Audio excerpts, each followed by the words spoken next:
మద్దిరేటి వాగు బ్రిడ్జి నిర్మాణంలో నిర్లక్ష్యం. 12 ఏళ్లుగా నరకయాతన పడుతున్న ఏకోడూరు భీమవరం ప్రజలు. వర్షం వస్తే రాకపోకలు బంద్, రైతుల కష్టాలకు అంతులేదు. నంద్యాల జిల్లా బండి ఆత్మకూరు మండలం ఏకోడూరు మరియు భీమవరం గ్రామాల మధ్య ప్రవహించే మద్దిలేటి వాగుపై బ్రిడ్జి నిర్మాణం చేపట్టడంలో అధికారుల నిర్లక్ష్యం తీవ్ర విమర్శలకు దారితీస్తుంది. 2 గ్రామాల ప్రజలు రాకపోకలు, వ్యవసాయ పనులు, గ్రామాల మధ్య సంబంధాలు మొత్తం ఈ బ్రిడ్జి పైనే ఆధారపడి ఉండగా 2014లో వచ్చిన భారీ వరదలకు బ్రిడ్జి దెబ్బతిన్నప్పటి నుంచి ఇప్పటి వరకు పునర్నిర్మాణం జరగకపోవడంతో ప్రజలు తీవ్ర ఇబ్బందులు పడుతున్నారు. వ్యవసాయ కార్మిక సంఘం జిల్లా నాయకులు డేవిడ్ సుబ్బారాయుడు, సిఐటియు నాయకుడు రాజు మాట్లాడుతూ 2014 నుంచి ఏకోడూరు భీమవరం గ్రామాల మధ్య రాకపోకలు తీవ్రంగా దెబ్బతిన్నాయి. రైతులు పొలాలకు వెళ్లడం కూడా కష్టంగా మారింది. వరి పంట కోసిన తర్వాత ధాన్యాన్ని గ్రామానికి తరలించడంతో తీవ్ర ఇబ్బందులు ఎదురవుతున్నాయి అని ఆవేదన వ్యక్తం చేశారు. వర్షాకాలం వచ్చిందంటే ప్రజలకు భయం మొదలవుతోందని గ్రామస్తులు చెబుతున్నారు. ఎరువులు మోసుకెళ్లాలన్నా, కలుపులు తీయాలన్నా, పంటలు కోయాలన్నా, ఒక గ్రామం నుంచి మరో గ్రామానికి వెళ్లాలన్నా ప్రజలు తీవ్ర ఇబ్బందులు పడుతున్నారని తెలిపారు. అత్యవసర పరిస్థితుల్లో కూడా వాగు దాటడం ప్రాణాపాయంగా మారుతోందని వాపోయారు. గతంలో ఎన్నికల సమయంలో శ్రీశైలం ఎమ్మెల్యే బుడ్డా రాజశేఖర్ రెడ్డి బ్రిడ్జి నిర్మిస్తామని హామీ ఇచ్చి అమలు చేయలేదని, అలాగే వైఎస్ఆర్ కాంగ్రెస్ పార్టీ మాజీ ఎమ్మెల్యే చక్రపాణి రెడ్డి కూడా హామీ ఇచ్చి సమస్యను పట్టించుకోలేదని ఆరోపించారు.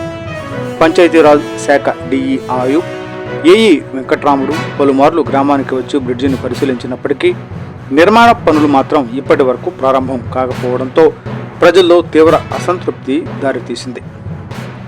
ప్రస్తుతం కూడా శ్రీశైలం నియోజకవర్గ ఎమ్మెల్యేగా ఉన్న బుడ్డా రాజశేఖర్ రెడ్డి ఇప్పటికైనా స్పందించి మద్దిలేటి వాగుపై శాశ్వత బ్రిడ్జి నిర్మాణానికి చొరవ తీసుకోవాలని గ్రామస్తులు కోరుతున్నారు.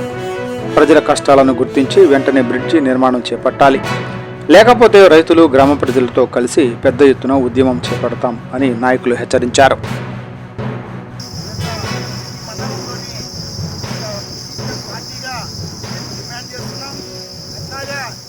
గత ప్రభుత్వాలు కూడా నిర్లక్ష్యం చేసి తిరిగి 3వ ప్రభుత్వాన్ని చంద్రబాబు టీడీపీ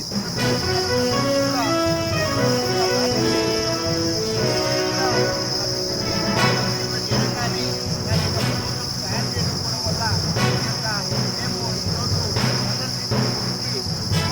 చేపట్టాలని చెప్పి డిమాండ్ చేస్తూ మా మండలంలో విశాఖ పార్టీగా మేము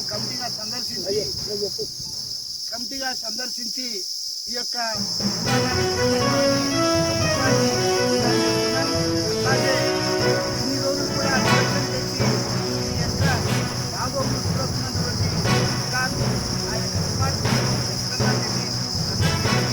ఈ యొక్క వ్యక్తిని పునరుద్ధరించాలని చెప్పి, అట్లాగే దాని యొక్క నిర్మాణానికి కావాల్సినటువంటి అమౌంట్ను కూడా బడ్జెట్ను కూడా కేటాయించి ఈ యొక్క నియోజకవర్గంలో ఉన్నటువంటి